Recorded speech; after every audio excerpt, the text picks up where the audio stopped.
This is the Maternity and Midwifery Hour, and it's 29th of April 2020, just in case you didn't know.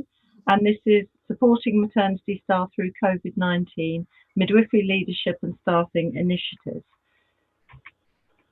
So, this is brought to you by available on iTunes, Spotify, all podcast players, and it's supported by Matflix. If you haven't discovered it, this is a fantastic resource for lots of CPD, lots of fantastic speakers that you can catch up if you need your revalidation done, or if you're a student and you've got a project to do to complete. It's fantastic.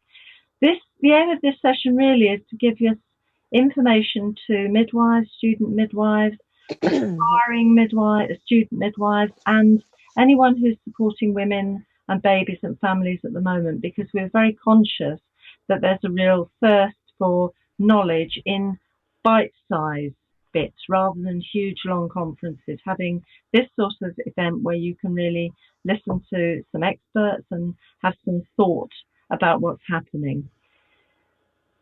So if any tweeters amongst you, and I know in front of me, Trixie and Tracey are both tweeters, so I should think they're tweeting as well at the time too. The Twitter tag is hashtag Midwifery Hour, and the Twitter account is @Midwifery Forum. Just to highlight a bit of news apart from Boris Johnson's new little baby boy and Carrie's baby boy, which we congratulate them. This is a difficult time though, of course. But to say Maternity and Midwifery Forum, and our last week's session was in the news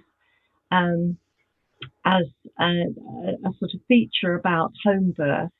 Last week's episode with Sarah and Abigail was a real inspiration for that. So if you're a Twitter person or you're into BuzzFeed, you'll find that information there.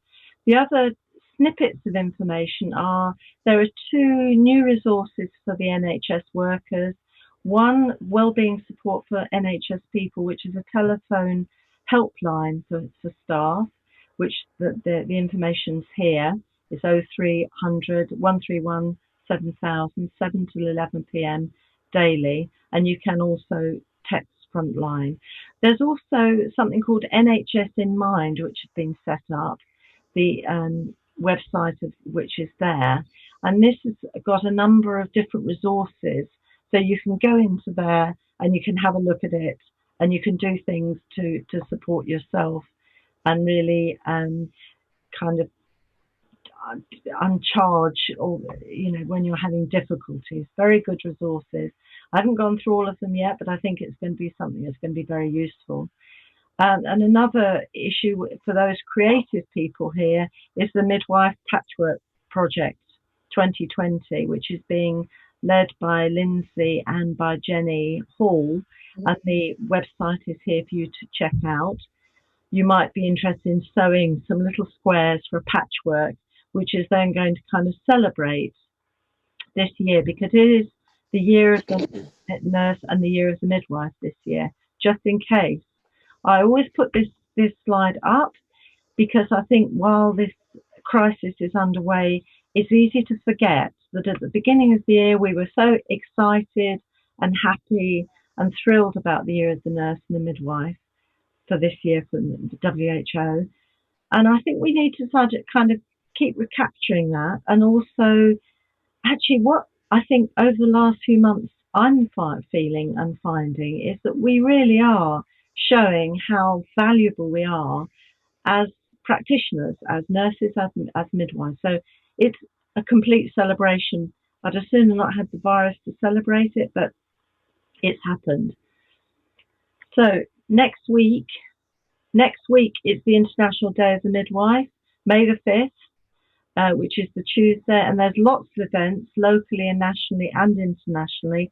That includes a virtual 24-hour conference for those of you who've got the energy for dipping into something online for 24 hours, and there's lots of local events. Again, I've put some information on a little fact sheet with the resources for this, so you can check that out. I also want to just spend a moment or two thinking about the people in the health and social care services that we've lost. I think the number that is being kept is around about 148 at the moment. Those who've been lost within the maternity services, like midwife Lindsay Coventry and Linda Clark, and Joan Smickersfield and Elma Calvalida, I haven't pronounced that well, I'm sorry, at Northwick Park are some of our losses.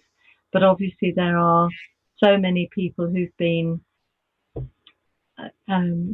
affected by the virus, who know somebody who's been sick or who's died, and or their family. And I think we need to think about those people and just maybe spend a bit of time, light a candle tonight, just give some thought to those people. Really important.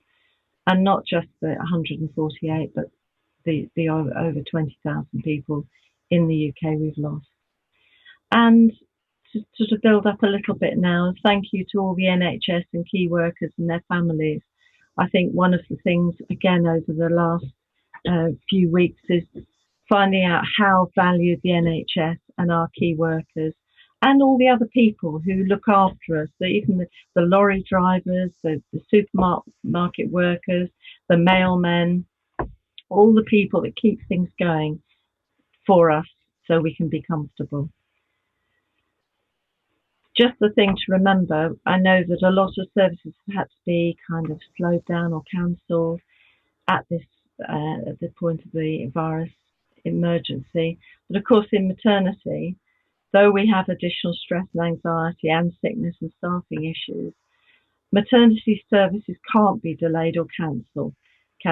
Antenatal and postnatal care is still required. Babies still continue to be born, and mums and families need the support. So that's why we're here, and that's what we need to remember, to look after our mothers and babies. I thought I've had some reflections of this last few weeks. The things about people are saying, when are we going to get back to normal? I'm not sure we're going to be in a normal the way it was. It's going to be a new normal. But there may be things that are very positive, like having a higher profile for the NHS. The public support and love for the NHS and the workers has been fantastic. Having more ICU beds and having so much better teamwork and understanding. And also new ways of working, like having Zoom meetings, Zoom conferences, meeting women online rather than having to bring them into clinics. And of course, there are different outcomes, but I think that Trixie and Tracey will probably talk a little bit more about that. So I think without any further ado, I'm going to move on to Tracey. Thanks for watching this video from the Maternity and Midwifery Forum. For more expert opinion and analysis, hit the button below to subscribe.